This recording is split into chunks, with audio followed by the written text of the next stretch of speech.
O Senhor é bom e a sua misericórdia dura para sempre. Louvar a Deus pela vida dos pastores desta igreja, pastor Carlos, pastora Edna. Deus abençoe. São pessoas assim que são visionários e missionários na obra de Deus e que acreditamos que esse projeto, a tendência é só melhorar, produzir e frutificar.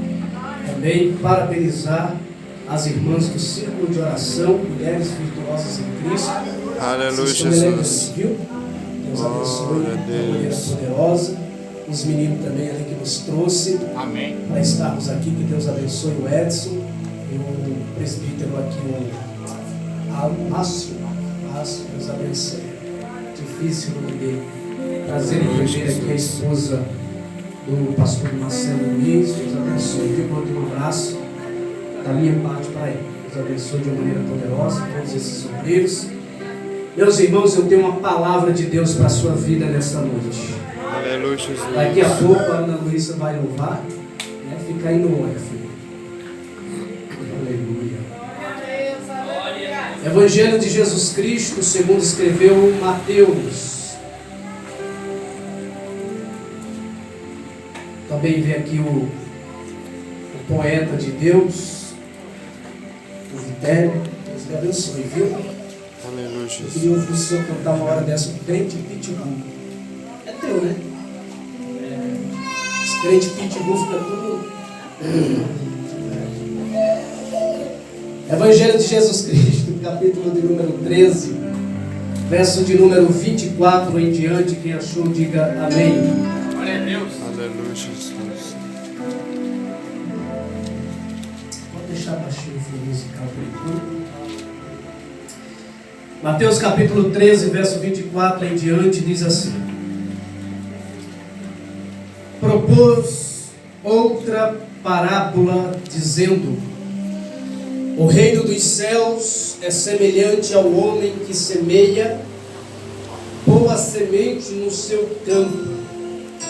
Mas, dormindo os homens, veio o seu inimigo e semeou joio no meio do trigo e retirou-se. Verso 26.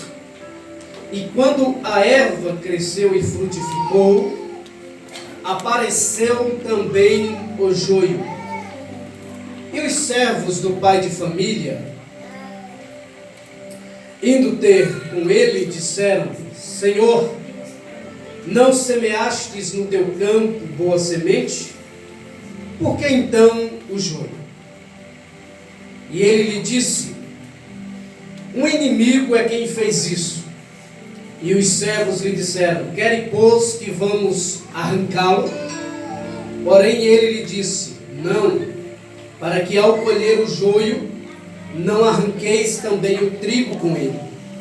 Deixai-o crescer ambos juntos até a ceifa, e por ocasião da ceifa direi aos ceifeiros: colhei primeiro o joio, atai-o em molhos para queimar, mas o trigo ajuntai no meu celeiro.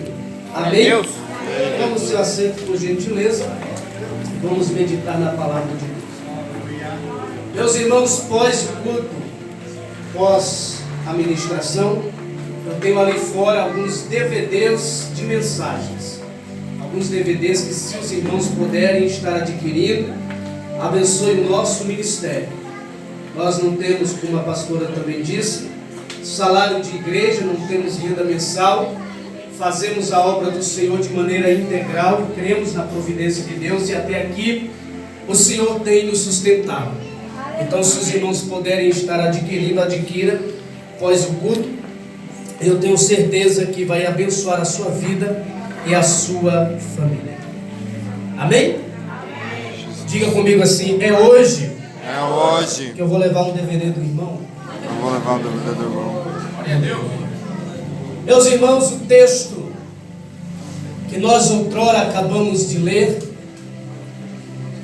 é um texto que nos traz reflexão, é um texto que nos faz sermos pensativos, analíticos, É um texto que nos faz observarmos no mesmo. Por quê? Porque o texto, quando nós lemos primeiro no capítulo de número 13, vai nos dizer que o Senhor Jesus, ele saiu de casa e ele estava sentado junto ao mar. O Senhor estava mais uma vez prestes a falar acerca do reino, a falar acerca da palavra de Deus, a falar aos corações que precisavam, que necessitavam, que careciam urgentemente de uma palavra do céu. O Senhor Jesus, é interessante que a mensagem de Jesus não é uma mensagem exclusivista, ou seja, a mensagem de Jesus não é só para quem tem um poder aquisitivo alto. A mensagem de Cristo não é apenas para a classe A. A mensagem de Cristo não é apenas para os pobres, para aquelas pessoas que não têm uma condição monetária boa. A mensagem de Cristo é uma mensagem para todos. É uma mensagem para quem é alto, é uma mensagem para quem é baixo. É uma mensagem para quem tem a pele branca, mas também é uma mensagem para quem tem uma pele morena. A mensagem de Cristo é uma mensagem para o doutor, mas também é uma mensagem para o lavrador. É uma mensagem também para aquele que tem as suas atividades diárias do dia a dia comum. Jesus está à beira da praia e ele vai usar um termo. Ele vai usar um estilo, um método de ensino muito interessante. O método de ensino que Cristo vai ensinar é chamado de parábola. Parábola, no original, que quer dizer por a parte. É bem na realidade que Jesus não é o único, olha para cá, que falou de parábolas, ou seja, já no Antigo Testamento era-se usado essas figuras de linguagem para Deus falar com os seres humanos acerca de alguns assuntos. Por exemplo, uma parábola muito conhecida da igreja, o vaso na mão do oleiro. Ezequiel 37, o vale de ossos secos. Nada mais é do que uma parábola. Jesus, ele vai usar esse ensino para atrair a atenção dos ouvintes que ali estão. Aleluia! Ele precisa manter uma expectativa na mente de quem o está ouvindo falar. Aleluia! E eu gostaria que você prestasse atenção no que vai ser dito aqui nessa noite, porque eu não sei se vai ter gente que vai pular, mas eu acredito que vai ter gente que também vai chorar.